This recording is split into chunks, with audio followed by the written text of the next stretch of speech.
Okay, good morning class. Today we're going to be talking about ancient Greece and its impacts on Western civilization. To begin class, we're going to have a brief discussion based on what you've seen in the movies and books so far. Describe what you imagine ancient Greece would have been like and what you found most interesting about ancient Greece based on your knowledge at this point. Greek mythology. Yeah, so in ancient Greece, they believed in multiple gods: Zeus, Athena, Poseidon, Hades, and you've probably seen it in like the movies Hercules, and goodness, there's so many, Percy Jackson and the Olympians and so forth. They have so many movies have come off ancient Greece's religious views. Okay, I'm going to show you guys some images. I want you guys to work in your pairs, and I'm going to ask questions about the two images, and I want you to think about it with your partner, and then give me a response, okay? So, these two images these two buildings about architecture, what are some similarities you see? Take a minute. Okay, so what are some similarities between these two? I'm not going to ask you how old which one you think is older, because that's a bit obvious. But what are some similarities you find, and why do you think that it's built like this? Why the theater's built like this? Okay, take a minute, think about it, and then answer in your groups, okay?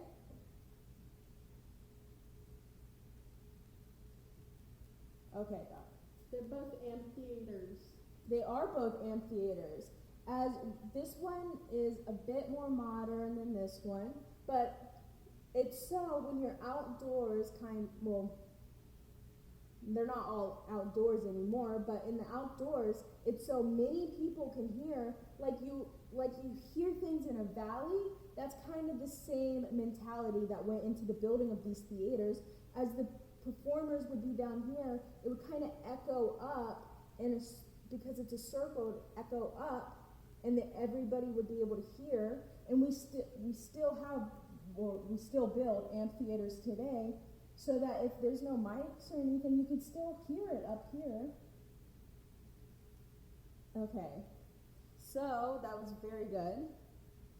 Okay, so this is just a modern amphitheater in the U.S., and this, we have the oldest known Greek theater, and that's the Theater of Dionysus in Athens. So not only did ancient Greece contribute to the building of theaters, but they also contributed a lot to the playwrights that we mock today. Our dramas come from ancient Greece, and the works of playwrights like Socrates and Aristophanes formed the foundation upon which all modern theater is based. So a lot of the dramas we see from Shakespeare and modern dramas that we see on TV for just TV shows, they come from ancient Greek theater. They're influenced by this theater. So, and we got these theaters because they would have a festival actually in ancient Greece that were at these theaters in honor of Dionysus, who was one of the gods, and that's the god of theater and wine. And so in honor of him, the playwrights would come together and kind of compete over which play was better, and just basically playwright competitions. So, okay, some key terms I'm going to briefly mention I'll bring it back up when you guys do your independent work, but I'm going to have these up for you later, but I'm going to briefly go over them. Okay, an agora, that is in an ancient Greek city-state. An agora was an important meeting place. This is like the town square, the city hall type place. So an assembly, just like we have a school assembly, that is when a group of people meet for a mutual purpose, such as a church service or a school assembly. Debate. We see it a lot in politics today with Republicans debating against the Democrats, and vice versa. So it's a respectful, well-reasoned argument over opposing points of view. A police, that is a completely independent, self-governing city. That would be like if New York decided to be self-governed. That would be one example of that. A democracy, like America, we're a republic democracy, that is a government based on the participation of the people. In our republic democracy, we vote on people that will then make decisions for us or vote for us, because we don't have time to make a lot of these decisions ourselves. A monarchy, that is when an autocracy governed by a monarch who usually inherits the authority. So that's like when a prince inherits the kingdom from the kingdom from the king. It's based on, royal blood and so forth, royal family and so forth. Okay. So philosophy is a discipline comprised as core logic, aesthetics, ethics, metaphysics, and epistemology. So philosophy is just your way of thinking, or it's actually love of wisdom. So it's asking those important questions. Idealism is the doctrine that ideas or thoughts make up fundamental reality. My beliefs. Okay, so realism is you accept what's in front of you and don't pretend it's otherwise. So a good example of this would be philosophy. Is the sky blue? It's asking those questions. Idealism, I believe the sky is blue. I believe it's blue. And realism would be, I see the sky's blue, therefore it's blue, it's a fact. So, okay, I'm going to play this video, this YouTube video on the contributions and legacy of ancient Greece. Please take notes. I advise you to take notes. And then we'll move on, okay? Okay, so I want you guys to remain in your pairs, and I want you guys to read this article about classic Greek legacies as well.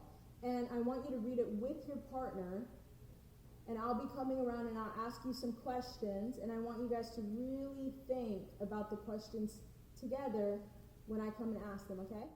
Now that we've read the article, I want you guys to split up into two groups. I want one side to be Plato and one side to be Aristotle, okay?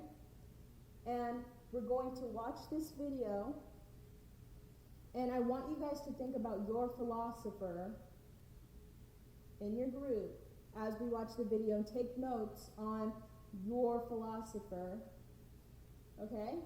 But also take notes on the other philosophers, because it'll help you in a minute, okay?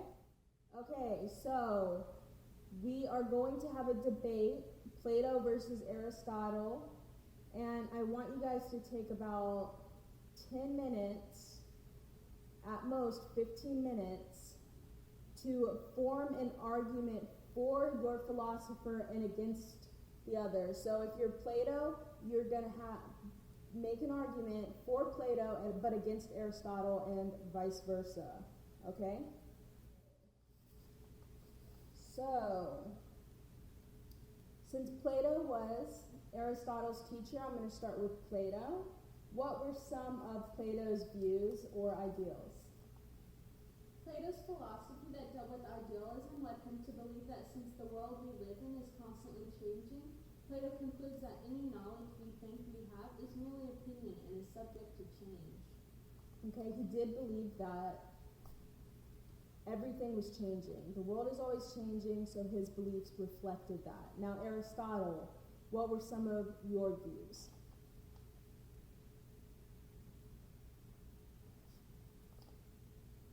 In Aristotle's philosophy of realism, his metaphysics were that there must be a separate and unchanging being that is source of all other being. Okay, and what were some of Plato's political views? In his work, The Republic, he described his version of a perfect society where he supports the government in lying to its people in order to achieve greater happiness. Plato also believed that philosophers should rule the world. They were the only ones who seek out true knowledge and not just imitations of it. And so they are the only ones fit to rule based on knowledge. Okay. Aristotle, what were some of your political views? The main idea of Aristotle's politics is that government exists to promote and foster virtue in a way that leads to the good life of its citizens. Virtuous citizens are prepared to live together under common. Okay, now that we've completed the debate, I hope you guys paid attention because you guys will now be independently working on this Venn diagram, Plato versus Aristotle. I put 1 point for each section up for you. You can just add to them about 3 more things in each section. Except for the middle section, you could just put 2 more things, that's fine. So Plato's views were more abstract and utopian, while Aristotle's was more practical and commonsensual. Okay, if you haven't finished your Venn diagram, that's fine. You can do the rest for homework because we're moving on for your end of class leave ticket. You could choose between one of these 3 prompts, and I want you to write a short 3 to 5 sentences in response to it. So who were the 3 founding fathers of Western philosophy, and what were some of their ideas, or what were they known for? Who did each one teach? So if you remember from the video, one taught the other, and then the other taught the other. So Socrates, Plato, Aristotle. There you go. There's the answer for you. Okay, what were some of the legacies that ancient Greece left? Describe them briefly. So literature, art, and so forth. Describe the concept artists in ancient Greece adapted. Describe how it impacted future artists. So that realism transferred to the Renaissance, and so forth. Okay, so if you have finished your Venn diagram and you have finished your ticket out, you can watch this video. It's a cute video, and it's to prepare you for the Peloponnesian War. It's a wife swap joke video for Athens and Sparta. It's a good watch. Start it from 758. That's when the Greek portion is. Okay?